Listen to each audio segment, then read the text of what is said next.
Hello ನನ್ನ YouTube family, welcome back to my mini vlog. ಎಲ್ಲರೂ ಹೇಗಿದ್ದೀರಾ? ಐ ಹೋಪ್ ಎಲ್ಲರೂ ಚೆನ್ನಾಗಿದ್ದೀರಾ ಅಂತ ಅಂದ್ಕೋತೀನಿ. ನಾವು ಕೂಡ ತುಂಬ ಚೆನ್ನಾಗಿದ್ದೀವಿ. ಬೆಂಗಳೂರಿಂದ ಅಕ್ಕವ್ರು ಬಂದಿದ್ದರು, ಅದಕ್ಕೆ ಹೊಲ್ದತ್ರ ಹೋಗಿದ್ವಿ. ಇವತ್ತು ಹೊಲ್ದತ್ರ ಏನೇನು ಮಾಡಿದ್ದೀವಿ ಅಂತೆಲ್ಲ ಈ ಮಿನಿ ವ್ಲಾಗಲ್ಲೇ ತೋರಿಸ್ತೀನಿ ನೋಡಿ. ನಮ್ಮ ಅಕ್ಕವರು ಊರಿಗೆ ಬಂದು ತುಂಬ ದಿನವೇ ಆಗಿತ್ತು, ಬಂದೇ ಇರಲಿಲ್ಲ, ಕೆಲಸ ಇತ್ತು ಅಂಥೇಳಿ. ಅದಕ್ಕೆ ಈಗ ನಾಗರ ಹಬ್ಬ ಮತ್ತು ಮಾರಮ್ಮ ಹಬ್ಬ ಇತ್ತು ನಮ್ಮೂರಲ್ಲಿ, ಅದಕ್ಕೋಸ್ಕರ ಬಂದಿದ್ದರು. ಹೊಲ್ದತ್ರ ಹೋಗ್ಬಿಟ್ಟು ಬರೋಣ ಅಂತ ಹೇಳ್ತಾಯಿದ್ರು.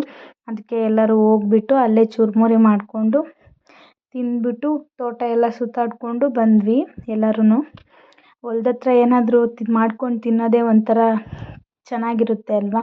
ಹಳ್ಳಿ ಲೈಫೇ ಒಂಥರ ಸೂಪರು. ಅದಕ್ಕೆ ಅವರೂ ಬಂದಿದ್ರಲ್ವ, ಎಲ್ಲರೂ ಹೋಗೋಣ ಅಂತೇಳ್ಬಿಟ್ಟು ಹೋಗಿದ್ವಿ. ನಮ್ಮ ಅಕ್ಕನ ಮಕ್ಕಳು ಮತ್ತು ನಮ್ಮ ಅಣ್ಣನ ಮಕ್ಕಳು ಎಲ್ಲ ಬಂದಿದ್ದರು. ನಾವು ಎಲ್ಲ ಹೋಗಿ ಅಲ್ಲೇ ಚುರುಮುರಿ ಮಾಡಿಕೊಂಡು ತಿಂದು, ನಮ್ಮ ತೋಟದಲ್ಲಿ ಅಡಿಕೆ ಬಿದ್ದಿತ್ತು, ಎಲ್ಲ ಹಣ್ಣಾಗಿತ್ತು ಸ್ವಲ್ಪ. ಅದರಲ್ಲಿ ಗಿಳಿ ಆ ಥರ ಪಕ್ಷಿಗಳೆಲ್ಲ ಕೂತು ಇರುತ್ತಲ್ವ, ಅದೆಲ್ಲ ಕೆಳಗಡೆ ಇತ್ತು ಅಂಥೇಳಿ ಅವನು ತೊಗೊಂಬರೋಣ ಅಂತ ಹೋಗಿದ್ವಿ ಎಲ್ಲರೂ. ಚುರುಮುರಿ ಎಲ್ಲ ತಿಂದು ಚೆನ್ನಾಗಿ ಎಂಜಾಯ್ ಮಾಡಿಕೊಂಡು ಅಲ್ಲೇ ನಾವೆಲ್ಲರೂ ಫಸ್ಟು ಚುರುಮುರಿ ಮಾಡ್ಕೊಂಡು ತಿಂದು ಆಮೇಲೆ ನಮ್ಮ ತೋಟದ ಒಳಗಡೆ ಹೋಗಿದ್ದು. ಅಡಿಕೆಕಾಯಿ ಎಲ್ಲ ಆಯ್ಕೊಂಬರೋಣ ಅಂಥೇಳಿ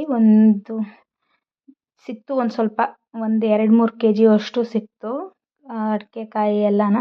ಅದೆಲ್ಲ ತಗೊಂಡು ಮತ್ತೆ ವಾಪಸ್ ಹೋಗ್ತಾ ಇದ್ದೀವಿ ಮನೆ ಹತ್ರ. ಈ ವಿಡಿಯೋ ಇಷ್ಟ ಆಗಿದರೆ ಲೈಕ್ ಮಾಡಿ, ಶೇರ್ ಮಾಡಿ. Love you all. ಬಾಯ್.